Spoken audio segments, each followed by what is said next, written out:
Hey, what's up, and welcome to this episode of Rainer on Leadership, podcast for leadership in any sector, but particularly the church. My name is Josh King. My name is Sam, and I'm kind of excited that we have the Reverend Chad Brooks back again. He's back in the saddle again. Yeah. He's Welcome, back. If I get, I'm getting an Aerosmith reference, so my day is made. Thank you for recognizing it. I'm a bit of an Aerosmith fan. Not a huge fanboy, but I've got all of their albums. I've listened to all of their albums, including Done with Mirrors, which is an underrated album. I'll go out on a limb and say that. Are you like an okay Aerosmith even when they got rid of Joe Perry and Brad Whitford? Yeah. Oh, wow. Yeah, you're all a of fan. it. Yeah, and the only album that I just couldn't get into was Just Push Play. There's some good songs on there. The later stuff got a little too pop for me, but The Armageddon Factor. Yeah, Pump, Get a Grip, that whole era, I thought was great. And, stuff from the 70s was amazing. So, Anyway, this is not a show on rock history. This is a show on church revitalization. And we're going to be talking about a realistic 1-2 punch, one to 2 year objective for small church revitalization. Chad's going to help us out with that. Just so you know, Chad Brooks does a lot with the United Methodist Church, with Josh knows nothing about. We are free church, and as you said the last time he was here, they are caged church. We're the caged church. They're caged church, and we're free church. Yeah. That's yeah. how I'm sorry. I'm just so that's how you understood Mainline, was we're the caged church. Right. Yeah. I'm very thankful to Chad because he does provide a perspective that Josh and I don't have, and that's part of the reason that we have him on the show, because it's good to get a lot of different perspectives. Chad can provide that.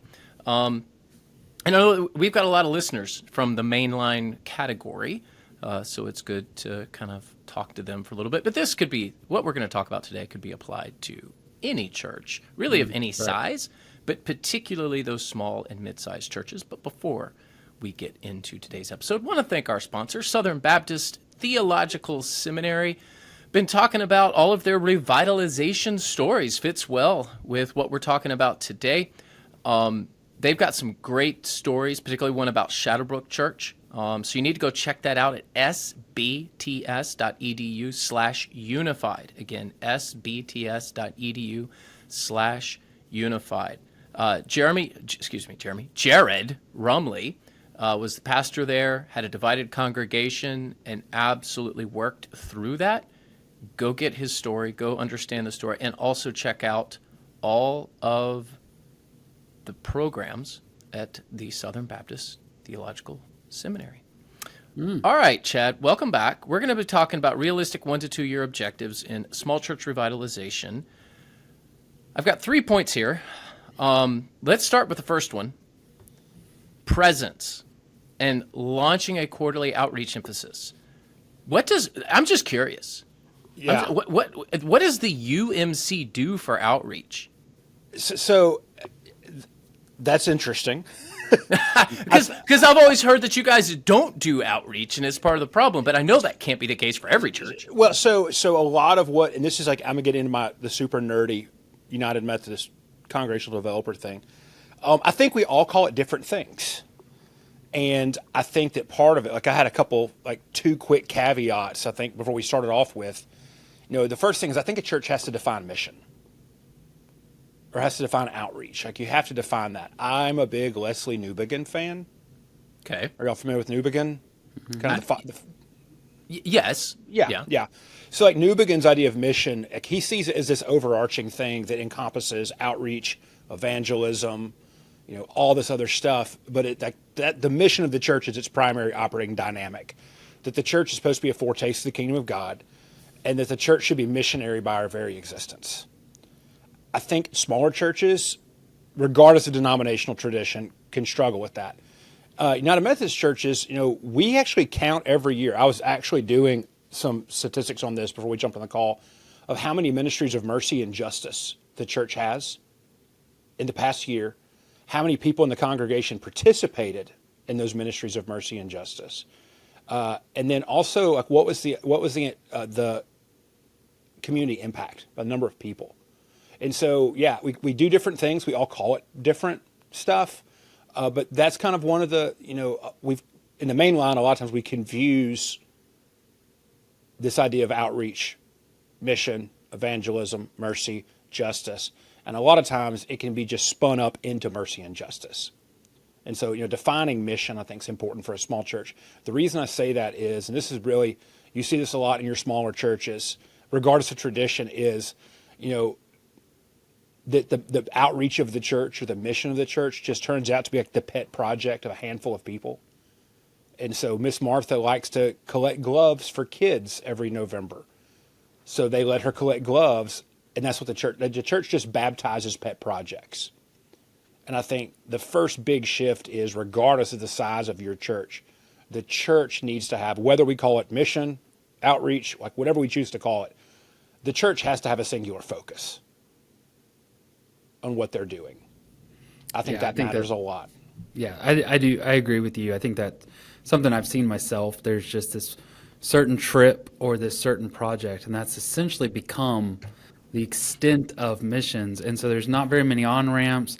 The idea of, a roofing project, there used to be these, when I was a student minister, these trips you could take, these mission trips. And I was looking into them, and I was like, so what exactly do you guys do? And they're like, well, we put on new roofs. And I was like, that's awesome, but that's not a mission trip. Like, is there any sort of like sharing the gospel, attaching people to local churches, those sort of stuff? But what you're talking about there is really drawing distinctions between mercy and mission. And the Mercy Project could be missional in its nature. And I think you're even arguing should be, or else leave that to somebody else to do. And I completely agree with you. And so I think that's something that just helping the church see the impact that they can make, regardless of their size, and saying, look, so she collects those gloves every year. That's great. We're gonna scale this thing. We're gonna also start using it to share the gospel. This is gonna be our thing, but everybody has to be involved, or it's really just a pet sister, project, whoever's project. Yeah, it's just that, and so I think that, to kind of that New Begin approach, mission is the overarching engine of that. Evangelism is evangelism, and it's direct, like Jesus contact, evangelism. I like how some people put it that mercy are the ways that we participate in pushing the kingdom forward, and the ways that we do have an effect on, and that justice becomes these things that we cannot immediately affect, but as Christians, we have to say something about it. And so that's where I think, Chad, that's a really good distinction that I don't think a lot of our listeners, myself included, quite understand. Because sometimes if you're in the conservative evangelical world, which a ton of our listeners are in, you hear justice and it kind of gives a certain connotation. It gets political. It gets political instantly. Yeah. So that's very New Begin inspired. So like, if that sounds curious to somebody, go start reading New Begin. And he was wild. He was awesome. He's the father of modern missiology. But like this idea of I think the first thing he said, like the presence, launching a quarterly outreach emphasis to build visibility. I think for the small church, we have this temptation to keep up with like the church industrial complex. So like, what's the big church down the street doing? Every community has one. There's high visibility. They're like a tractor beam for people. I grew up, and my dad pastored a big church down the street for 40 years. And so like, I know those churches. We feel the need to compete or to keep up or to go wherever they go. But like, what is no one else doing? Like, where's no one else at? Or like, what can you do as a small church that nobody else can do? Yeah, and that's actually going to lead into our third point. So yes. Hang on to that thought.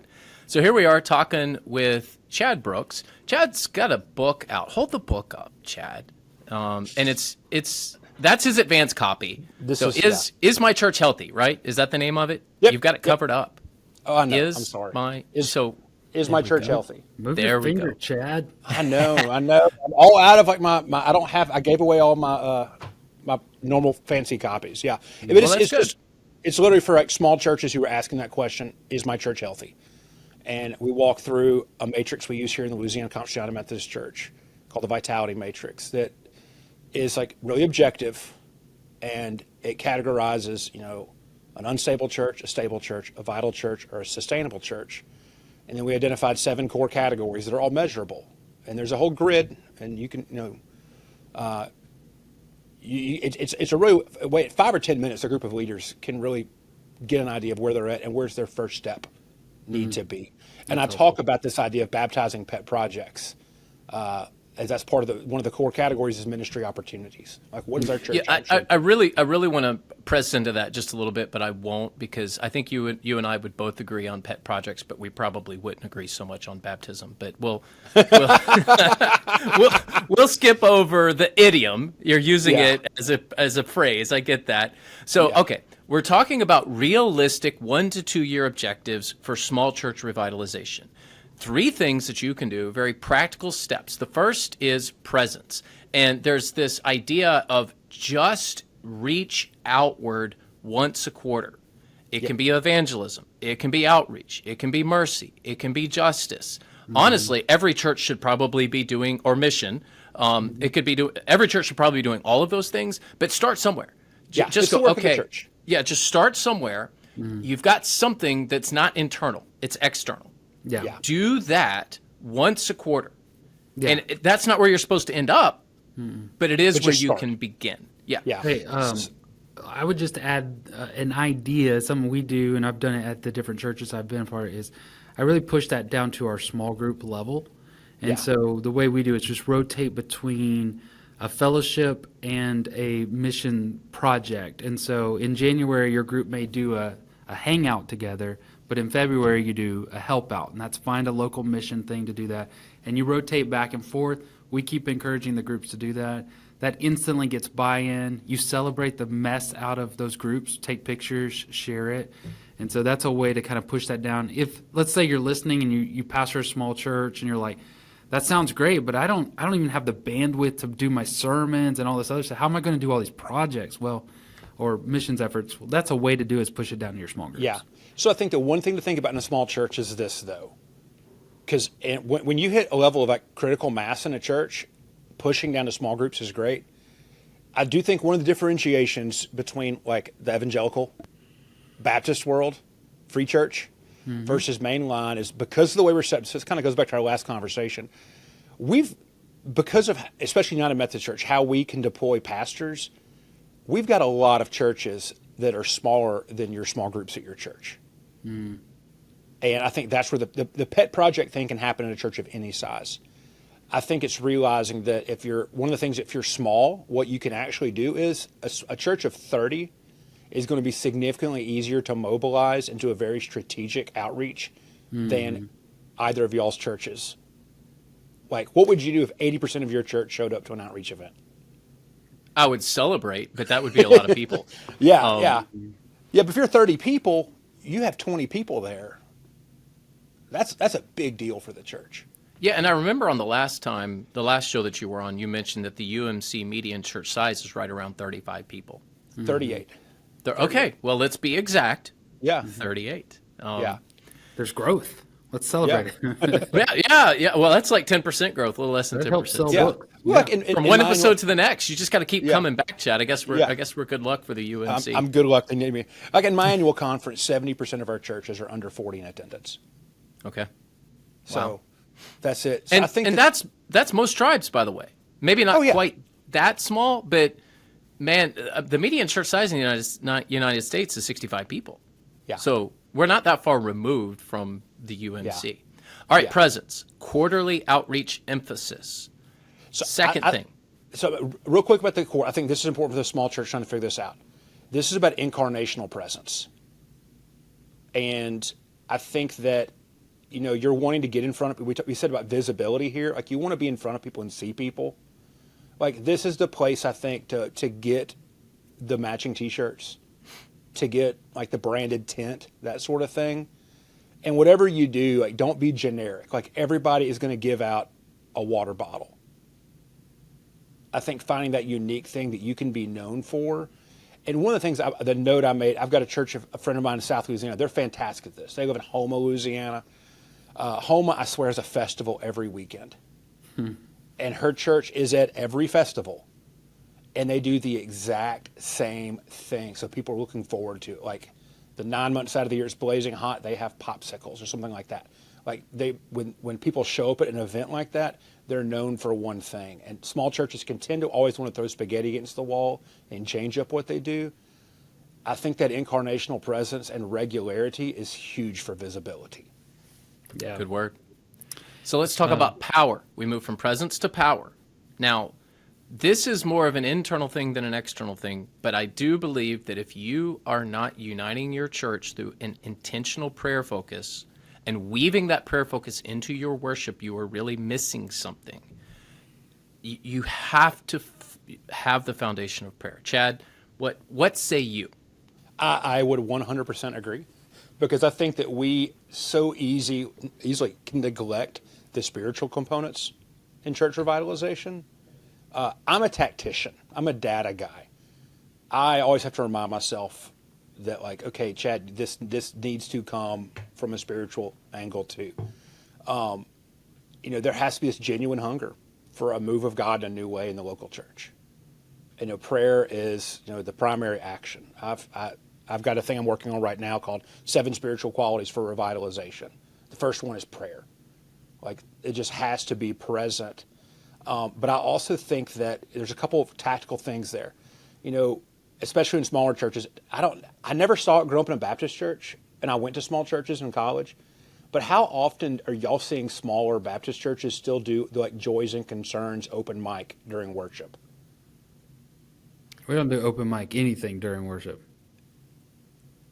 Have you ever seen this before? Yeah, I have. Not during. Well, that happens during our prayer meeting. So yeah. I think the difference there would be our Wednesday night prayer group, which we still do at West Bradenton. It's not the only group we have on Wednesday nights, but we do have one that meets to pray. You tend to have more open mic stuff there than in a worship service. I would say that if you step into any United Methodist congregation under 50 or 60 in worship, there's going to be a time in the service called Joys and Concerns, which literally is an open mic prayer concern time. And it can get cattywampus really, really, really quick. I'm not going to tell the stories of things I've heard prayed for. Oh, please do. Let's just say we got an update on somebody. It was the community gossip hour. I mean, I hate the practice. I hate the practice. We did hear about somebody's rash for like 3 weeks that wasn't even in the church. But I think that, like, what if a church like this, makes the decision, okay, for a month, we're going to focus 80% of our prayers not on ourselves, and then also and the immediate needs that we have, but then also, these kind of broader generalist prayers for the world, or for the country, or pray for our troops, like that kind of stuff. But instead, for a month, we're going to spend 80% of our time when we're in prayer together as a church, specifically on these immediate needs that we know we have in our community, and so to avail the tell my resources of story. that. Yeah. Since you're not going to share any stories and tattle on your UMC churches, I will share one from my past when I was a bivocational pastor of 6 people in Howardstown, Kentucky. Miss Shirley got up to the mic. We didn't call it joys and concerns. We didn't call it that. We just called it prayer time. And she got up. She kept talking about derriers. That she had derriers. Her family had derriers, that her neighbors got derriers, and I couldn't quite figure out what she was saying because she had a real thick Kentucky accent until it hit me. She's saying that everyone had diarrhea. Yeah, it happened. And thankfully there was only like 8 people there, so they're the only ones who knew about derriers. Yeah. But that's one. That's one.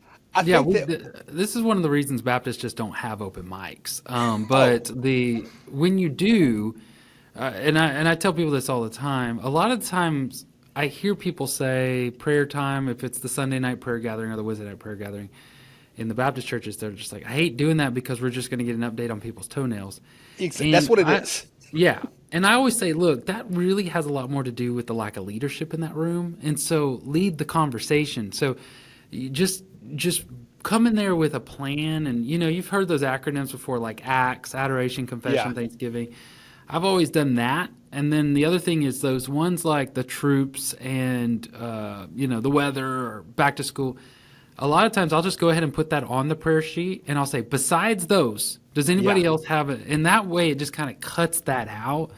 And I've found that once you provide a little structure and stuff, these prayer gatherings can become much more fruitful. And so, like, let's all say the initials of people that that are lost, that need to come to Jesus, or we're going to only pray about our community. What is a need in the community?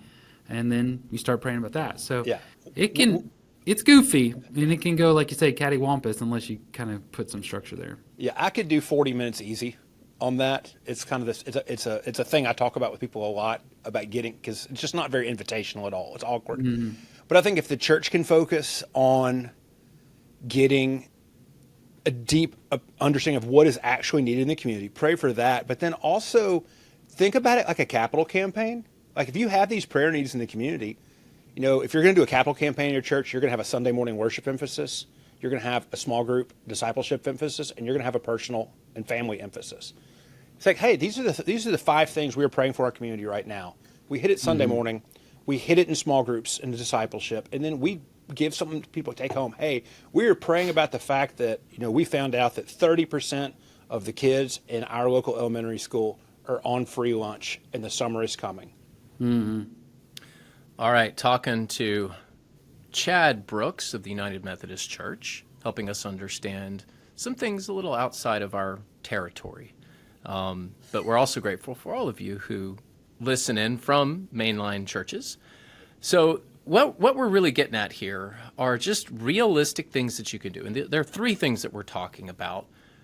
This is not all encompassing. This is certainly not comprehensive. This is just a starting point. So there's presence, launching a quarterly outreach emphasis. There's power, uniting your church through intentional prayer in the worship service.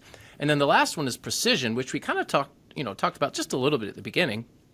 This is where you concentrate your effort on 1 or 2 strategic community hubs where families already gather. You could do a school, you could adopt a park where all the ball teams play. There's all sorts of options there, but go to where the families are, because most small to mid-sized churches, where they're struggling is reaching young families.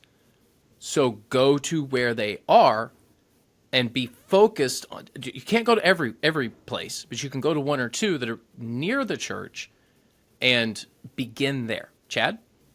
Yeah, so I'm actually going to hat tip to you in your book about the surprising return of the neighborhood church. A lot of these churches are neighborhood churches. And I don't know how many churches I have in Louisiana that literally border a school. And they've tried to do like piddly little things over the years, and they're frustrated with it. And I had a colleague of mine that the second day she went into the church, July 1st at Move Day. First day in the office, she walked across the parking lot to the school and went and asked the principal and said, hey, listen, I'm the new pastor of this church. What do you need? And a pastor of this church had never actually gone to the principal and asked them that question. And she rattled off like 3 things. She's like, okay, I'm going to put the full weight of my church behind those 3 things. And rather than complaining that somebody's using their parking lot or giving out a bag of cookies the first day of the year, like the church has now spent the last 60 days like preparing to mobilize their entire mission and outreach energy to specifically meeting those handful of needs. I think that when a pastor goes, it says, I can put the full brunt of my weight of my church behind you. Tell me the things you need, and you do the things they need. Oftentimes, we love to have some meeting in our church leadership, and we come up with an idea of what we think people need, and it's not anywhere close to what's actually needed. Yeah. And so I think that, I also think don't feel the need to start something new, because you might not have the ability to get to critical mass. If you can find something like a school or a ball field or a park, there's already people there. You're not going to have to do the work to get people there. I've seen churches try to stand up food pantries and get a lot of food together and then have like 2 people come to it because it's a brand new thing.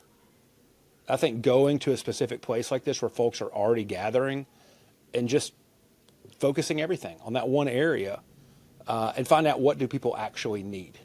Don't assume that.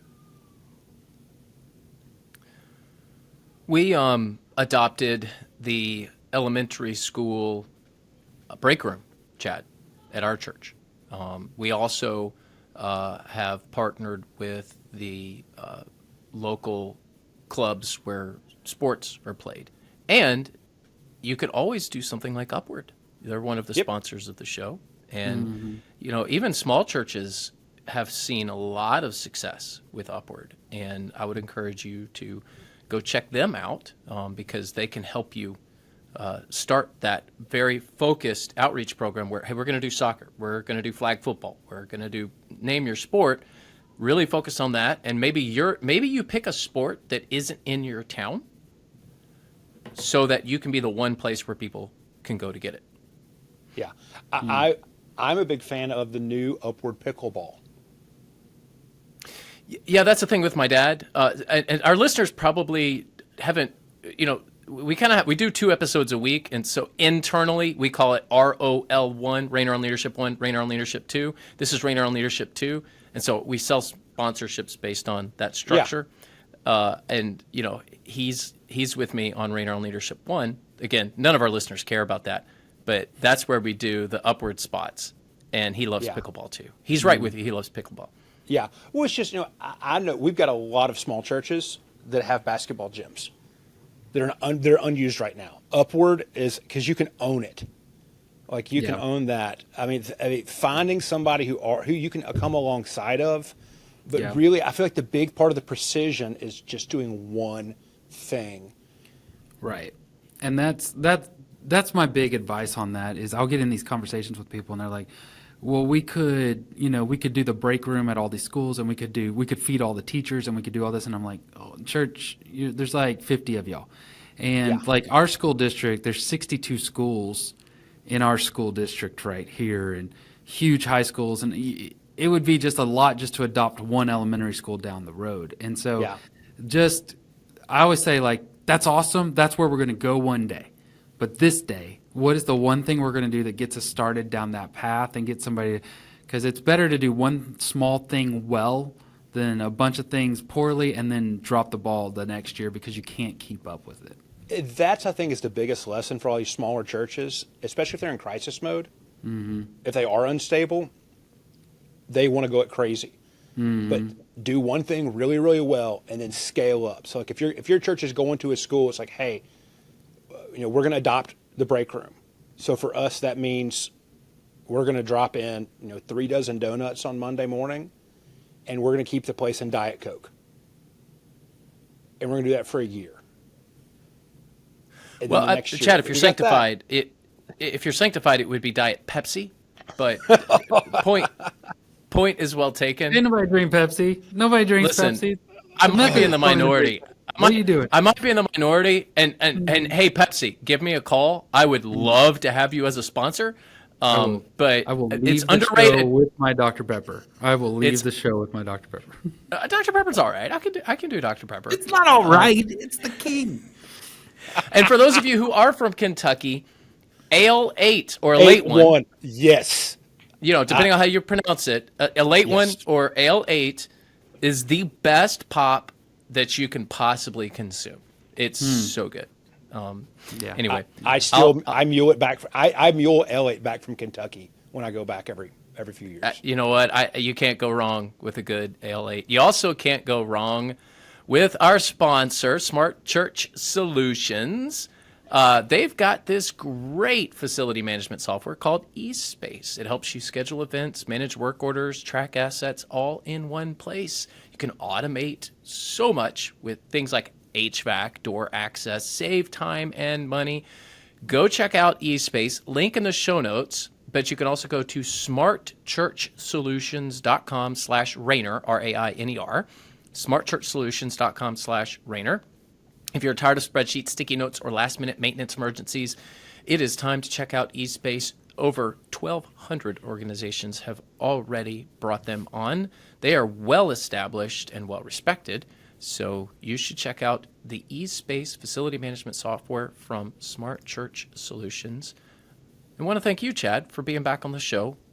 go get his book, Is My Church Healthy? Link in the show notes for that as well. Yeah. Yeah. Thank you, Chad. Thank you, Sam. And thank you, listener, for listening to this episode of Rainer on Leadership. Hey, listen, if you have not yet subscribed, and we know that some of you watching online through YouTube have not yet subscribed, so go ahead and do that and make sure you subscribe to the podcast. It helps so much. Hope you have a great week and you enjoy your Dr. Pepper. We'll catch you next week.